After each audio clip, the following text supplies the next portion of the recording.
Quando falamos na história de Joabe, inegavelmente estamos falando de um dos maiores guerreiros do reino de Israel, um colecionador de grandes vitórias em batalhas, o comandante do exército israelita sob o reinado de Davi, e uma das pessoas mais importantes na consolidação do governo davídico em Jerusalém.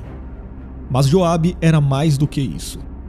Se por um lado ele era um guerreiro muito habilidoso e alguém que nutria uma lealdade formidável por Davi, por outro lado, ele era vingativo, sanguinário e uma pessoa que alternava entre momentos de sensatez e momentos de estranho descontrole, que inclusive o levavam a trair a sua própria lealdade. Joabe foi o comandante do exército de Israel durante o reinado de Davi. Ele era filho de Zeruia, irmão de Abissai e Azael. Portanto, Joabe era também sobrinho de Davi, pois Zeruia era irmã de Davi. E a Bíblia não diz nada a respeito do pai de Joabe, exceto que ele estava enterrado em Belém. E o nome Joabe significa Javé é pai.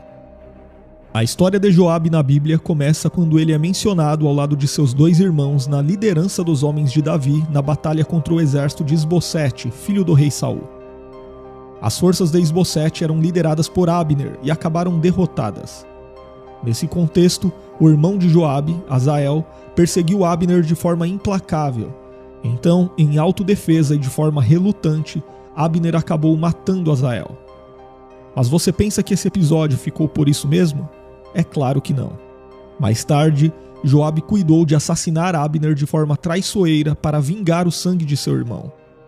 A essa altura, Abner não estava mais em oposição ao reinado de Davi.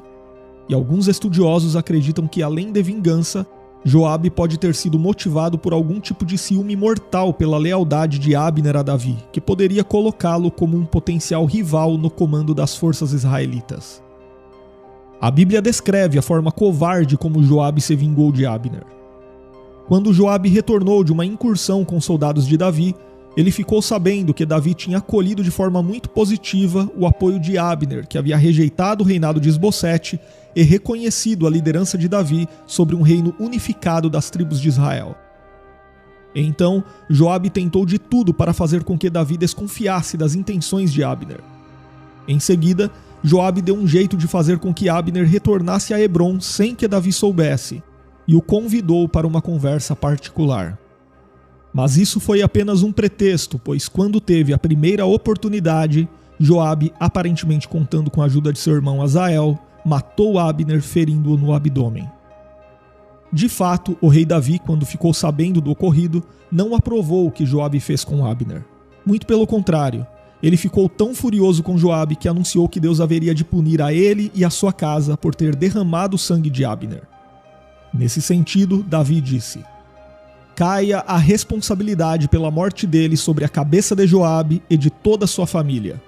Jamais falte entre os seus descendentes quem sofra fluxo ou lepra, quem use muletas, quem morra a espada ou quem passe fome. Sem dúvida, o crime de Joabe devia ser reprovado. Inclusive, ele matou Abner em Hebrom, que era uma cidade de refúgio. E por tudo isso, Davi lamentou a morte de Abner, a quem considerou um grande homem, e ainda obrigou Joabe a demonstrar respeito no sepultamento de Abner diante de todo o exército de Israel. Na sequência, a história bíblica mostra que Joabe foi um comandante muito habilidoso e influente em Israel. Ele venceu muitas batalhas à frente do exército de Davi, como contra a Síria, Amon e Edom. Joabe se tornou um comandante-chefe de todo o exército de Israel quando os israelitas tomaram Jerusalém, que àquela altura era a fortaleza dos jebuseus. E aqui vale dizer que naquele tempo, Davi já reinava sobre todas as tribos de Israel, ou seja, ele já reinava sobre um reino unificado. Mas Joabe tinha um caráter bem curioso que alternava atitudes nobres com atitudes no mínimo questionáveis. Sem dúvida, ele teve uma participação inegável no estabelecimento e consolidação do reino de Davi. E parece que ele não era uma pessoa soberba, pois ele cuidou de humildemente dar a Davi todo o crédito pela conquista de Ramote-Gileade. Joabe também se mostrou um tanto quanto conciliador quando tratou de pacificar o relacionamento entre Davi e Absalão. E quando Davi se propôs a realizar o censo do povo, Joabe também tentou fazê-lo desistir daquela ideia ruim. Mas por outro lado, Em certas ocasiões, Joabe se mostrou uma pessoa muito reprovável. Além da maneira fria e dissimulada que ele se vingou de Abner, Joabe também se envolveu em outros episódios complicados. Por exemplo, ele não hesitou em fazer valer o plano pecaminoso de Davi para matar Urias, o marido de Batseba.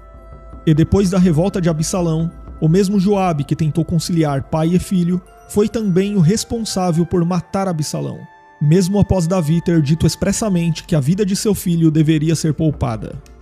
E após esses acontecimentos, Joabe foi substituído no comando do exército de Israel. O rei Davi colocou Amassa em seu lugar.